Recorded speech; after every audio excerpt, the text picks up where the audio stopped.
பாஜகவுடன் கூட்டணி அமைத்தால் அதிமுகவிலிருந்து விலகிவிடுவேன் என ஒருபோதும் சொன்னது கிடையாது என்று விசிக தலைவர் திருமாவளவனுக்கு முன்னாள் அமைச்சர் ஜெயக்குமார் பதிலடி கொடுத்துள்ளார்.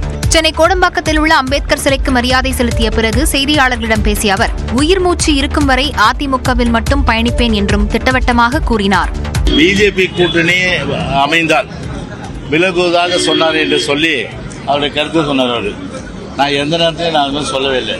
அது ஒரு திட்டமிட்டு ஒரு ஃபேக் கார்டு, அதாவது ஒரு பொய் செய்தி திட்டமிட்டு பரப்பி நான் இயக்கத்திலிருந்து விலகுவதாக நான் எப்போ சொன்னேன்?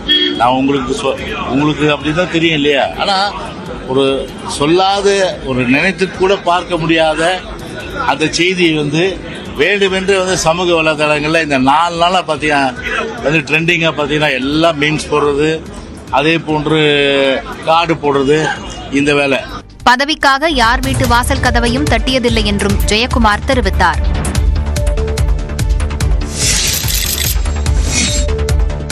பாஜகவுடன் கூட்டணி அமைத்தது குறித்து திருப்பூரில் நடந்த நிகழ்ச்சியில் அதிமுக நிர்வாகிகள் தங்கள் வேதனையை பதிவு செய்த நிலையில் அதே மேடையில் பொள்ளாச்சி ஜெயராமன் விளக்கம் தந்தார். திருப்பூரில் அதிமுக முன்னாள் துணை சபாநாயகர் பொள்ளாச்சி ஜெயராமன் தலைமையில் ஆலோசனைக் கூட்டம் நடைபெற்றது. அதில் பங்கேற்று உரையாற்றிய அதிமுக முன்னாள் எம்எல்ஏ குணசேகரன், பாஜகவுடன் கூட்டணி வைத்தது வருத்தமாக இருந்தாலும் இயக்கத்தை காப்பாற்ற வேண்டிய கடமை உள்ளதாக கூறினார்.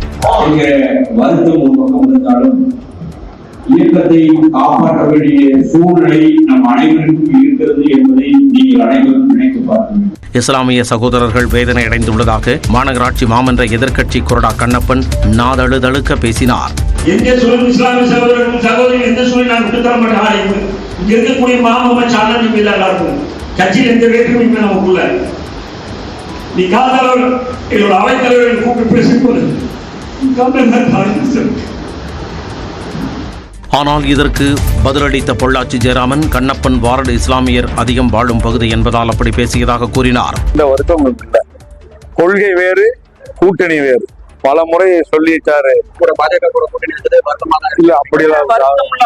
அப்படியெல்லாம் சொல்ல. குணசேகரன் கடந்த கால நிகழ்வை அடிக்கோடிட்டு தான் பேசியதாகவும் வருத்தமாக கூறவில்லை என்று விளக்கம் தந்தார்.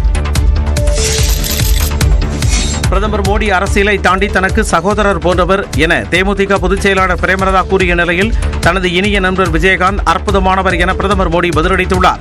தனியார் நிகழ்ச்சி ஒன்றிற்கு பேட்டியளித்த பிரேமலதா விஜயகாந்த் பிரதமர் மோடிக்கும் விஜயகாந்திற்கும் இடையேயான உறவு குறித்து பேசினார். Captain Modi ji by himself asked him about the health issues and all. He spoke to me, if any help you need all over the world, we can help you like that. I told him, if anything, just you can call me and ask me. I'm like your elder brother. I will help you. That words I can't forget in my lifetime. இந்நிலையில் இந்த வீடியோவை தனது X பக்கத்தில் பகிர்ந்த பிரதமர் மோடி, என் அன்பு நண்பர் விஜயகாந்த் அற்புதமானவர் என குறிப்பிட்டுள்ளார். தானும் அவரும் பல ஆண்டுகளாக நெருக்கமாக கலந்துரையாடியதுடன் இணைந்து பணியாற்றியும் இருக்கிறோம் என்றும் சமூகத்தில் அவர் செய்த பணிகளுக்காக பல தலைமுறைகள் விஜயகாந்தை நினைவு கூர்வார்கள் எனவும் தெரிவித்துள்ளார்.